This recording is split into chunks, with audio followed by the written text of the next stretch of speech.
En matière de géométrie sacrée, il existe 3 triangles qui sont considérés comme sacrés en raison de la présence du nombre d'or en leur sein.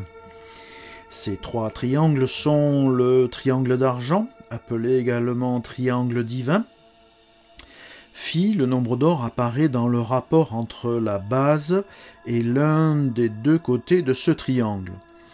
On retrouve la présence de ce triangle divin dans l'étoile à 5 branches, que ce soit entre chacune de ces branches, ou bien comme ceci.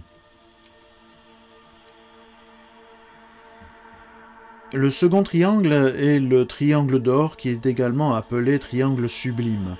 Le nombre d'or apparaît dans le rapport entre l'un des 2 grands côtés et la base de ce triangle.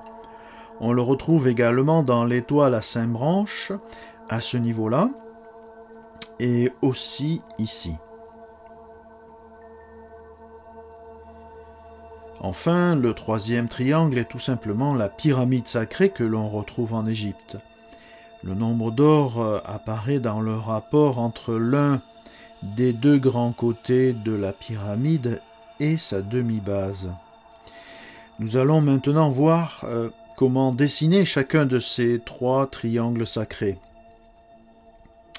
Pour tracer le triangle d'argent, nous allons utiliser le tracé phi, soit une droite horizontale sur laquelle se trouvent les points A et B, avec au milieu de AB.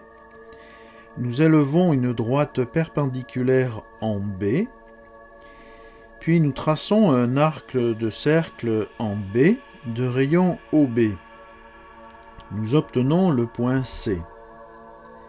À partir du point C, nous reportons ce même arc de cercle, puis à partir du point A, nous traçons un arc de cercle en tangence avec l'arc de cercle précédent. Enfin, nous reportons ce même arc de cercle sur le point B. Nous obtenons le point D, qui correspond à l'intersection entre ces 2 arcs de cercle, centrés en A et en B. A, B et D constituent un triangle isocèle qui a donc la particularité de laisser apparaître le nombre d'or dans le rapport entre sa base et l'un de ses 2 côtés. Pour tracer un triangle d'or, nous allons utiliser un triangle rectangle. Le triangle rectangle correspond à la moitié d'un rectangle. Dans le cas présent, le côté le plus grand fera le double du côté le plus petit. Soit donc le triangle rectangle A, B et C tel que AC égale 1 et CB égale 2.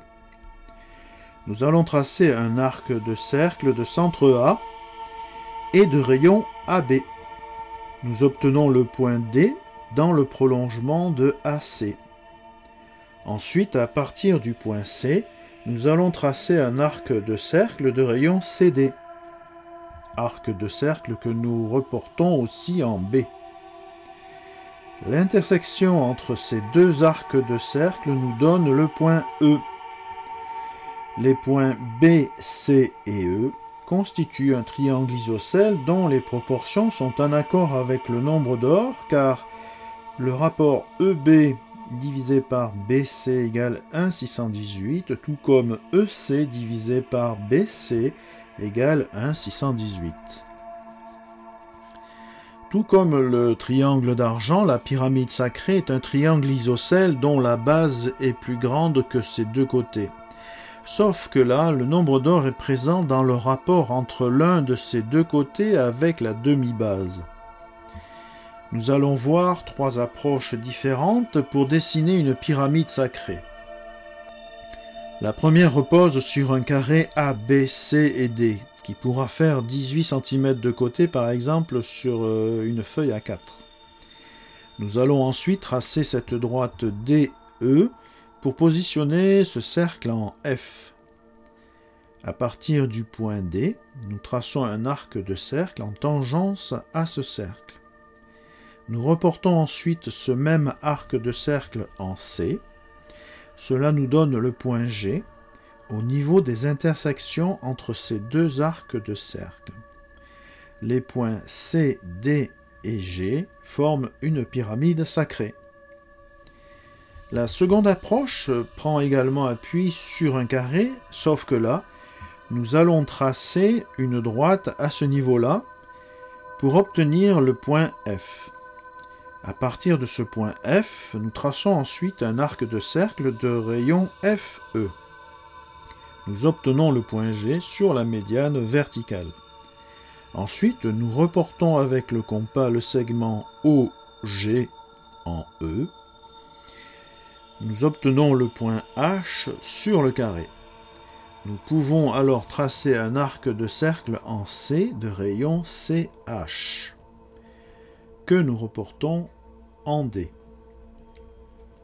L'intersection entre ces deux arcs de cercle nous donne le point I, qui correspond au sommet de la pyramide D, C et I. La troisième et dernière approche repose sur un cercle et le tracé phi, soit les médianes horizontales et verticales qui vont nous permettre de positionner ce cercle de centre O et de rayon OA, cercle qui pourra faire 18 cm de diamètre par exemple pour une feuille A4. Nous allons donc réaliser le tracé phi au niveau des points O et A. Pour cela, nous allons reporter le cercle une fois sur lui-même au niveau du point A. Nous obtenons les points B et C, qui vont nous permettre d'obtenir le point D grâce à cette droite.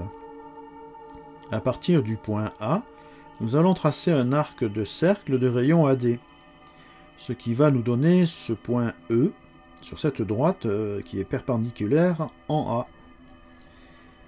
À partir de ce point E, nous reportons ce même arc de cercle, il aura aussi pour rayon EA. Enfin, il ne nous reste plus qu'à tracer un cercle central en tangence à ce dernier arc de cercle. Cela nous donne le point F sur la médiane horizontale. Le nombre d'or apparaît donc dans le rapport OA divisé par OF. De même qu'au niveau des diamètres entre les deux cercles. Pour obtenir la pyramide sacrée en question, il ne nous reste plus qu'à tracer un arc de cercle à partir du point A et en tangence avec ce cercle central. Idem de l'autre côté. L'intersection entre ces deux arcs de cercle correspond au sommet de la pyramide sacrée. Voilà, nous arrivons au terme de cette vidéo consacrée aux seuls 3 triangles sacrés qui existent et dans lesquels nous retrouvons la présence du nombre d'or. Prenez soin de réaliser chacun de ces tracés parce que la géométrie sacrée nécessite notre part active pour être assimilée et transformer ainsi ce savoir en une connaissance vivante et agissante.